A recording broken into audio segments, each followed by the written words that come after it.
As you look at kind of the timeline of this, Hurricane Michael hit on the 10th of October. That was I want to say it was a Thursday. I went TDY that weekend, came back on a Wednesday, and at that point in time, they told me, congratulations, you're going to command Task Force Phoenix. Task Force Phoenix was an primarily engineer task force assigned to go down there and focus on recovery efforts for the installation.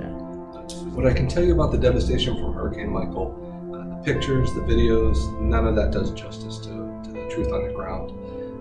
You see nothing but snap trees. It essentially look like number sevens tipped over to the side, with the little piece of the seven coming up from the ground and the long piece, the stem, angling down. And you were just surrounded by sevens going down the highway.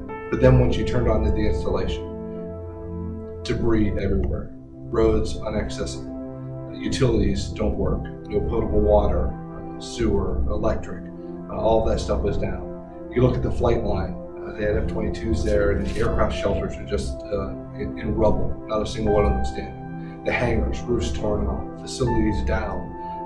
It was just truly a humbling experience to drive around that installation and see that devastation firsthand. So some folks ask, why me? I think I knew our enterprise. Like I said, I was the vice commander of Air Force IMSC. I knew our network, I knew all the organizations across it, and the resources that we had to bring power to bear. I'm a civil engineer by trade. I ended up having a lot of experience in disaster recovery. And so when you couple that experience with where I sat in my position and the resources that I could bring to bear, it just seemed like I made the perfect fit to go ahead and lead Task Force Phoenix. As you start to deal with this from a distance, you don't really know what's on the ground. You hear reports, you see pictures, your mind starts to develop the worst case scenario. What was it, Tyndall? I would say it was worse than my worst case scenario and what I was pictured. But then you also start to process, what are we going to do here? What are we going to do over there? How are we going to prioritize it? What do we have? I arrived at Tyndall with a certain expectation. I started thinking, okay, COMAC's task was pretty clear. Go down and save as much as you can save as fast as you can do it. And I thought, about 30 days, that'll be it. But whenever I actually saw firsthand the chaos, saw the damage, I thought, man, we're going to be here for at least 3-4 months just for that initial recovery piece. But like with any challenge, once you start to get into it, you start to peel back the pieces, chip away at the problem, piece by piece, it starts to come together. I would say the biggest challenge when we got there was really just the volume of work. There was so much to do, so much damage, so much debris, you had to figure out where to start. And so that was linking up with the installation commander, establishing those clear priorities. But the other piece was the communication side. Whenever you think about communication in a hurricane, cell phone towers were down, the ride-out team was limited to one Iridium phone, satellite phone, and so there wasn't a whole lot of communication going on. And so the site picture that higher headquarters had was very slim, very limited. We had to figure out what was on the ground and where were we going to go from there. Eventually our force built up on the military side to approximately 412 joint engineers. That's Army, Navy, and Air Force. And then we had an additional 1,300 contractors on our team, all with a single focus of getting in there and assessing the damage, determining what we're going to do with those facilities, preserving or saving as much as we can do, and then clearing the debris. Once we started the information flowing, there wasn't a lot of pressure to get to a certain point. The focus was being safe and being accurate. However, that changed a little bit whenever in November the Secretary of the Air Force made the announcement of which missions were going to stay. It was really just kind of thinking through and breaking down the problem systematically to say, what are my issues, what are my resources, and what are my priorities? Perhaps our best partner was the wing commander, Colonel Brian Laidlaw. He was adamant that relationships were the most important thing, and that's what was going to get us through this challenge. At the end of the day, it was the installation commander's priorities, the installation commander setting a clear focus, and then building on those relationships. Our team obviously grew from the 3 people on the day we arrived to 412 joint engineers. Made it a point to meet each one of those teams, one, to make sure that they understood that safety was the most important thing, but 2, just remind them why they're here.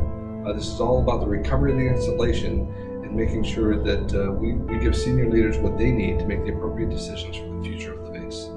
We've got a lot of amazing young men and women across our services, and on this team it was a very junior leadership team. I had about 10 officers, 8 of them of which were second lieutenants or first lieutenants. And so tapping into that enthusiasm, tapping into that passion, getting them excited, and giving them specific tasks to go out and do was important.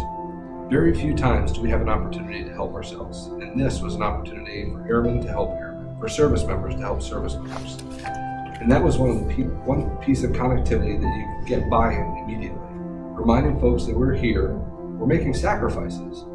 We left on short notice, we left our family, friends, jobs, and ran here to do this. But you know what? The folks here, they went through a disaster, they're victims. And so when you reminded folks of that, the why we are here, to help with recovery efforts, to bring some normalcy back to the installation and back to the men and women in Caltendale Air Force Base and home, it was easy to get the team motivated. Obviously, the initial buy-in was easy. Folks knew why they were there. It was obvious. The key was keeping them motivated, keeping them pressing hard, showing them that what they did on a day-to-day basis was changing the calculus that senior leaders were using to make the decisions on the future of the Air Force Base. Get tired. And so we made sure we found those break points, those touch points to take a knee ourselves, get together socially. As a matter of fact, about 2 weeks in, the chief and I got together and we did an ice cream party.